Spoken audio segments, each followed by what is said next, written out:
شب نبيا فاقتلوه.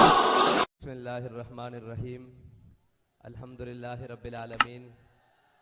والعاقبة للمتقين والصلاة والسلام على سيد الأنبياء والمرسلين.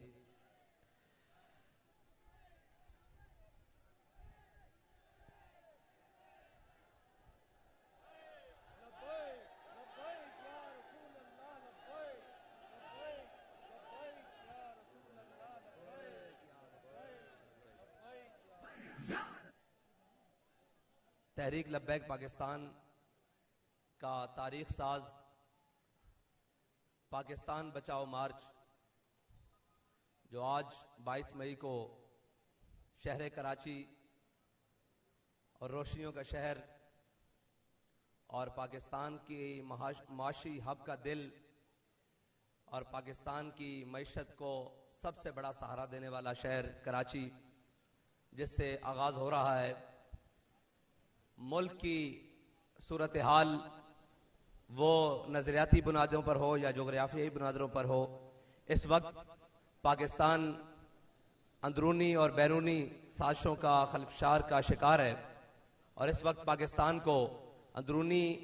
اور بیرونی بیک وقت سازشوں کا سامنا ہے، جس کے خلاف تحریک لبیک پاکستان نے ان تمام سازشوں کا قلعہ کما کرنے کے لیے وہ اگرچہ حالیہ ہونے والی گستاخی رسول، گستاخی صحابہ، آل بیت اور اسلام کی بنیادوں کے خلاف جو مغرب کے ایجنڈے کے اوپر کمپین چلائی گئی اس کے خلاف، اور پاکستان کے اندر ہونے والے سیاسی عدم استحکام کے خلاف، اور پاکستان کو 76 سال سے لوٹ کر کھانے والوں کے خلاف، اور پاکستان کی عوام کے حق پر ڈاکہ ڈالنے والوں کے خلاف، پاکستان کی عوام کو بھوکا مارنے والوں کے خلاف، سیلاب میں ڈوبنے والے ان بیچاروں کی ہمدردی کے لیے اور اس قوم کے بچوں کے لیے جن کو تعلیم، صحت اور ہر اس چیز سے محروم رکھا گیا ہے جس سے 76 سال سے اس ملک کی اشرافیہ اور لٹیرے مستفید ہو رہے ہیں، ان ساری چیزوں کے خلاف، اور پاکستان کو حقیقی معنوں میں جس مقصد کے لیے حاصل کیا گیا تھا اس مقصد کے نفاذ کے لیے اور اس مقصد کی تکمیل کے لیے پاکستان کو اس منزل اور اس راہ پر گامزن کرنے کے لیے تحریک لبیک پاکستان کا پاکستان بچاؤ مارچ. اس وقت ملک کے اندر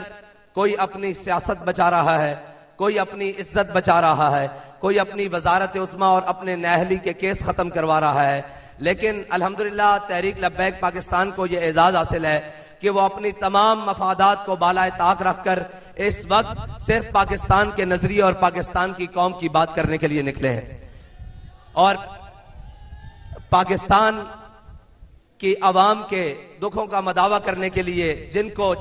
مہنگائی، بے روزگاری، بدامنی کے پاٹوں کے اندر رکھ کر پیس دیا گیا ہے، خصوصاً شہر کراچی جس کے عوام کو اس کی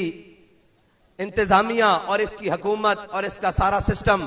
جو ان کو گننے سے بھی قاصر ہیں، جو ان کو گنتی میں بھی شامل کرنے سے قاصر ہیں، اور جو مردم شماری کے نام پر اس قوم کے ساتھ، اس شہر کے ساتھ کھلواڑ کیا گیا ہے. شہر کی ایک جو ہے وہ 3 کروڑ کی آبادی کو 1 کروڑ 80 لاکھ تک بتایا جا رہا ہے، اور 1 کروڑ 95 لاکھ تو نادرا پاکستانی کراچی کے باسیوں کو شناختی کارڈ کا اجرا کر چکی ہے. لیکن اس ساری بدماشی کے پیچھے وہ ساری حکومتیں جو مسلسل 4 مرتبہ پاکستان کے اندر اور سندھ کے اندر، خصوصاً کراچی کے اندر یہ ساری حکومت کر رہے ہیں، لیکن عوام کا کوئی بھی حال پرسان حال نہیں، بلکہ گیس کی جو ہے لائنیں ان کے اندر گٹر کا پانی مکس ہو کر میٹروں کے اندر آ رہا ہے، اور سوئی صدرن والے ان میٹروں کو صاف کرنے کی بھی مجاز نہیں. قوم اپنی مدد آپ کے تحت گیس لینے کی بجائے ان لائنوں سے گندا پانی وصول کر رہی ہے، اور پانی کے جو صورتحال ہے اس وقت، پانی کے اندر شگاف لگا کر جو ٹینکر مافیا کو نوازا جا رہا ہے اس کے پیچھے حکومتی مافیا بھی شامل ہے، انتظامی مافیا بھی شامل ہے، کے ایم سی بھی شامل ہے. وہ سارے ادارے جو اس وقت کراچی کو نوچ نوچ کر کھا رہے ہیں، انشاءاللہ ان کے خلاف عملی اقدام کے لیے تحریک لبیک پاکستان نے پاکستان بچاؤ مارچ کا اقدام کیا ہے. اور اس کے بعد اس کے بعد کے الیکٹرک کے نام پر جو پچھلے کئی برسوں سے کئی دہائیوں سے اہلیان کراچی کا خون چوسا گیا ہے، اب ان کی دوبارہ رینیو کرنے جا رہے ہیں وہ ممبرشپ کو، اور جو اس کے ساتھ معاہدہ ہے لائسنس کو رینیو کرنے کے بجائے ہمارا یہ مطالبہ ہے کہ کے الیکٹرک کو صرف کراچی کا اکیلا بجلی کا شراکت دار نہ بنایا جائے، بلکہ مختلف کمپنیز کو یہ لائسنس دیا جائے تاکہ ہر شہر بلکہ ہر ضلع کے کراچی کے 7 ضلع ہیں، 7 ضلعوں کو مختلف کمپنیوں کو یہ دیا جائے جس کی بجلی کے نرخ سستے ہوں، جس کی معیار اچھا ہو اور جس کا جناب ترسیل بجلی کی اچھی ہو۔ آئندہ آنے والے وقت میں ان کمپنیوں کو کراچی کے لیے بجلی کی فراہمی کا لائسنس دیا جائے۔ یہ ہمارا پہلا مطالبہ ہے کراچی کے حوالے سے۔ اور دوسرا مطالبہ، وزیر اعلیٰ سندھ نے جو اتنا بڑا جھوٹ بولا تھا کہ ہم 20 لاکھ گھر جو سیلاب زدگان ہیں ان کو بنا کر دیں گے اور ان کی مداوع کریں گے، ان کی پرسان حال ان کے جناب پوچھیں گے، لیکن ایک گھر بھی ابھی تک سندھ گورنمنٹ کی طرف سے سیلاب زدگان کو بنا کر نہیں دیا گیا، اور سندھ سیلاب کے اندر جو سکول اور جو ہسپتال زد میں آئے ان سارے ہسپتالوں کے اندر ابھی تک نہ کوئی علاج معالجے کا نظام درست ہو سکا، نہ اس کا فرنیچر اور اس کی ضروریات جو ہسپتال کی ضروریات ہے، میڈیکل ضروریات وہ پوری کی جا سکی، بلکہ جو سکول منہدم ہوئے سیلاب کی زد میں آئے ان سکولوں کے اندر ابھی تعلیمی نظام بھی شروع نہیں کیا جا سکا۔ اتنی بدکار اور اتنی بے شرم اور اتنی گھٹیا حکومت جو سندھ نے یہاں کی ہے وہ اس کی مثال پورے پاکستان میں کہیں نہیں ملتی۔ پاکستان کے اور علاقوں میں بھی سیلاب آیا لیکن وہاں کہیں نہ کہیں نظام بحال ہو چکا ہے، لیکن سندھ حکومت نے اپنی بے شرمی اور ڈھٹائی کی روایت کو برقرار رکھا اور سندھ کی عوام کو بالکل ہر قسم کی سہولت سے محروم رکھا۔ ہمارا یہ مطالبہ ہے کہ وزیر اعلیٰ سندھ نے جو قوم کے سامنے جھوٹ بولا ہے، اگر جھوٹ نہیں ہے تو اس کو عملی اقدامات پہنانے کے لیے فی الفور اس کے اقدامات کیے جائیں، اور پاکستان جو وفاقی حکومت ہے، اور کیونکہ اس وقت پیپلز پارٹی وفاق کی حکومت کی شراکت دار ہے، اور ہمارا یہ مطالبہ بھی ہے جو پیٹرولیم کی مصنوعات کو آسمان کے ساتھ لگایا گیا ہے اور قوم کے حق پر ڈاکہ ڈالا گیا ہے، بجلی کے بلوں کی صورت میں، گیس کے بلوں کی صورت میں،